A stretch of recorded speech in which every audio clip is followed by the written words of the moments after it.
A falar que os Estados Unidos divulgaram os dados da balança comercial referentes a outubro.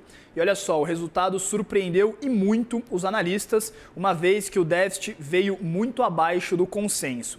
Vamos aos números então. Segundo o Gabinete Econômico de Estatísticas americano, o país registrou um déficit comercial de 29 bilhões e 400 milhões de dólares em outubro. O resultado representa uma forte queda de 39% em relação ao mês anterior. Para se ter uma ideia, os analistas consultados pela Reuters previam um resultado negativo de quase 59 bilhões de dólares. As exportações americanas registraram um crescimento de 2,6% em outubro, atingindo pouco mais de 300 bilhões de dólares. Já as importações caíram cerca de 3% para 331 bilhões de dólares. A relação com o Brasil ainda foi favorável para os americanos. Somente no mês de outubro, o superávit dos Estados Unidos em relação ao nosso país foi de 2 bilhões e 700 milhões de dólares. E para repercutir esses dados da balança comercial americana, eu converso agora com Bruna Aleman, Head de Internacional da Nomos. Bom dia, Bruna. Seja muito bem-vinda. Bom dia, Fabrício. Imagina, é uma honra estar aqui com você. Igual eu falo, né? Parece que a gente já está no dia 99 de janeiro, né? Com tanta informação. Pois é, a gente não chegou nem na metade ainda de janeiro. Mas, Bruna, eu quero começar essa conversa com você perguntando se os efeitos das tarifas de Donald Trump, ou seja, a ideia do presidente americano, né, de depender menos dos países, de trazer a economia para dentro, a gente já começa a sentir os efeitos agora, por exemplo, no dado da balança comercial de outubro, que surpreendeu muitos analistas? Vamos lá, acho que é muita calma nessa hora. Num contexto geral, isso a gente não pode afirmar que é um efeito 100% do tarifaço. Por quê? Não reflete a reindustrialização dos Estados Unidos, porque parte do tarifaço, um dos principais objetivos é reindustrializar os Estados Unidos. Durante um determinado período, ele perdeu cerca de 60% da sua produção, ou seja, produção externa, sendo necessário a importação do produto para dentro do seu mercado. O efeito do tarifaço é para que os Estados Unidos consiga não só reaver grande parte dessa produção internamente, como também reindustrializar o seu país, né? Então, tirar as fábricas externas, trazer internamente. Não só em relação a chão, pé de fábrica, mas também tecnologias, energias, enfim, todas as outras questões. Então, por que a gente fala que assim? Isso daí pode ser um ajuste de fluxos comerciais, que é o início do efeito do tarifaço. O tarifaço, ele é um desenho de longo prazo, que vai se ver ao longo dos anos e provavelmente ainda não dentro da gestão Trump. Nós vamos ver ao longo de outros mandatos presidenciais. Por quê? Industrialização vai levar anos, vai exigir investimento, infraestrutura e cadeia produtiva. O que está aparecendo agora é um redirecionamento de fornecedores, e isso sim é muito válido, foi por questões e efeitos do tarifaço, há uma reorganização, vamos dizer, dos pactos comerciais.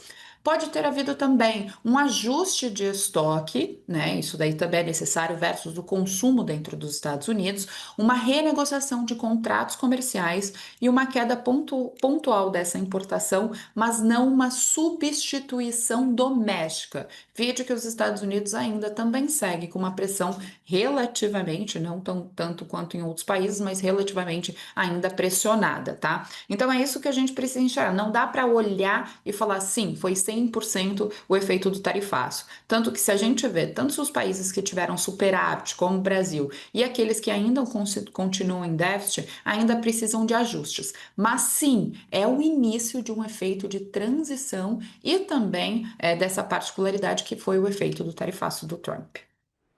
Bruna, as importações a gente viu que caiu cerca de 3% e ajudam a explicar um pouco o que foi esse dado que ficou bastante aquém da previsão dos analistas. Há alguma política clara de substituição de importação vigente que a gente consiga ver os efeitos agora? Claro que, né, você explicou os efeitos a longo prazo do tarifaço, mas para agora, para outubro, para o último dado que foi divulgado, muito em razão do shutdown, o que a gente consegue ver que explica melhor melhor essa queda de 29 bilhões, né? Esse déficit de 29 bilhões, melhor dizendo, na balança comercial? As empresas americanas elas reduziram as compras externas. Esse daí foi o principal ponto, tá? Não foi um efeito de questão de substituição. Ajuste de estoque, incerteza comercial e custo financeiro por conta dos juros elevados. Então não foi uma substituição ou produção maior nos Estados Unidos, foi comprar menos fora. Esse foi o principal ponto. A gente veio aí nos últimos 6 meses, né? No último ano, mas nos últimos 6 meses, com essa incerteza comercial e também uma queda do consumo do americano que tem dificultado bastante e as empresas elas têm absorvido menos estoque. Isso daí é super importante. Um outro dado importante que a gente teria que analisar junto com o de outubro, e agora ele se faz jus, por que tanto, Bruna, você está repetindo essa questão de ajuste de estoque e incerteza comercial? Porque no início do tarifaço, lá atrás, então os dados dos primeiros 3 meses de 2025, a gente conseguiu enxergar uma alta da importação além do comum. Então, eu estava muito fora do tradicional. Por quê? Porque houve um estoque de mercadorias e agora ele está se reajustando dentro desse outubro. Então, logicamente, não era esperado, porque talvez grande parte dos analistas não estavam olhando apenas tecnicamente por efeitos práticos, se assim eu posso dizer, que os Estados Unidos eles não vão simplesmente fazer essa troca ou substituição ou ajuste de estoque, eles vão continuar comprando muito. Não, as empresas elas estão seguindo um outro padrão de compras e industrialização.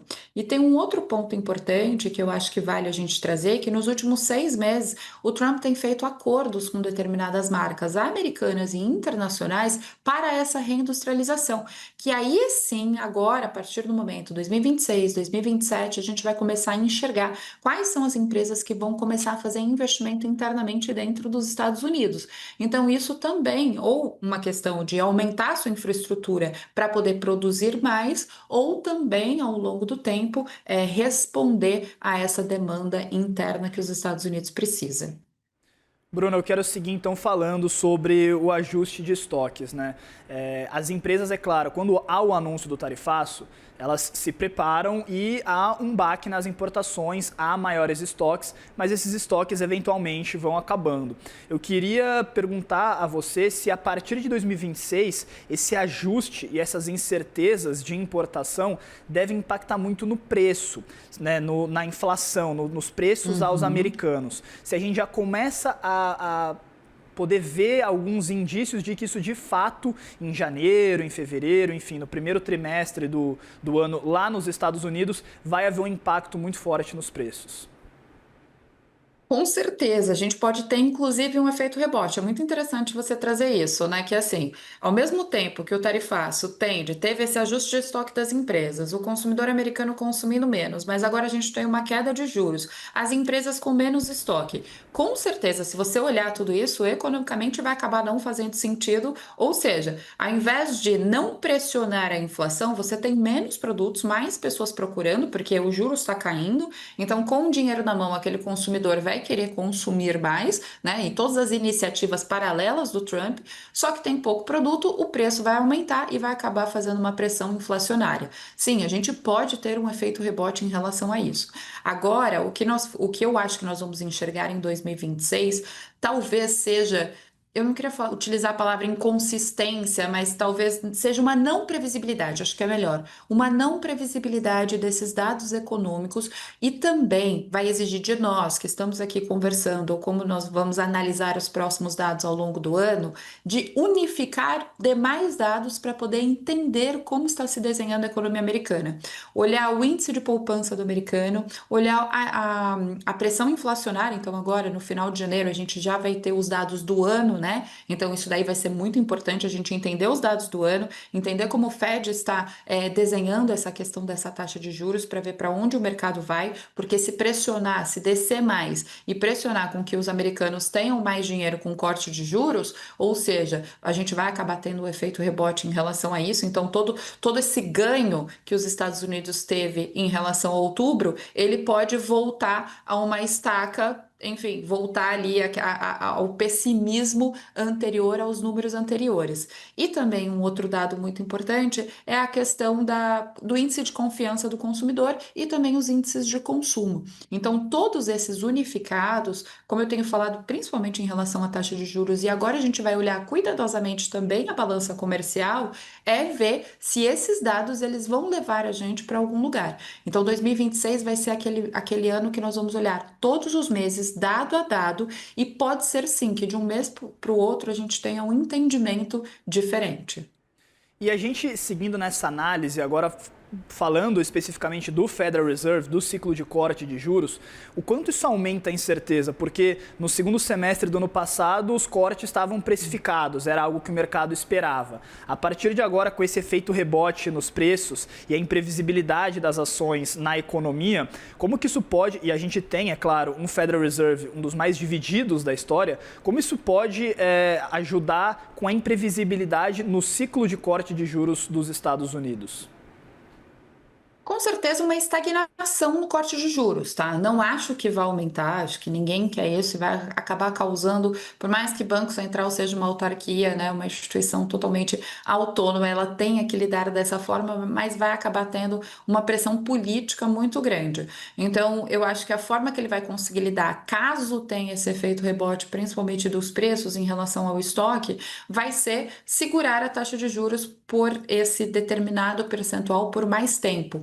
E isso é uma coisa que eu tenho trazido há um tempo, né? Eu acho que assim, o mercado também já está precificando, eu acho que já está colocado ali, a gente pode olhar pelas curvas de juros, que os países. Se a gente falar os países mais desenvolvidos, tanto Estados Unidos quanto Europa, eles estão se acostumando com juros relativamente mais altos por um espaço maior de tempo. Quando eu comecei a trabalhar com o mercado internacional, os juros dos Estados Unidos eram em torno de 0,25 a 0,5%. Então, esse cenário, ele não vai voltar tão cedo. E se ele voltar, o efeito rebote pode ser muito maior. Então, eu acho que a posição do Fed, mesmo que dividido, quando você tem uma divisão, você vai pelo meio termo, que é manter esses juros, que já está relativamente baixo em relação ao ano passado, né? O início do ano passado, as perspectivas, por exemplo, de 2023, manter esses juros por mais tempo. E cada vez mais a própria economia americana e também as políticas do Trump se adaptarem a essa taxa de juros. Estamos com Bruna Aleman, Head de Internacional da Nomos. Bruna, muito obrigado, muito bom esse papo para a gente entender o que nos espera agora em 2026. Obrigado. Imagina, obrigada a você, um bom dia.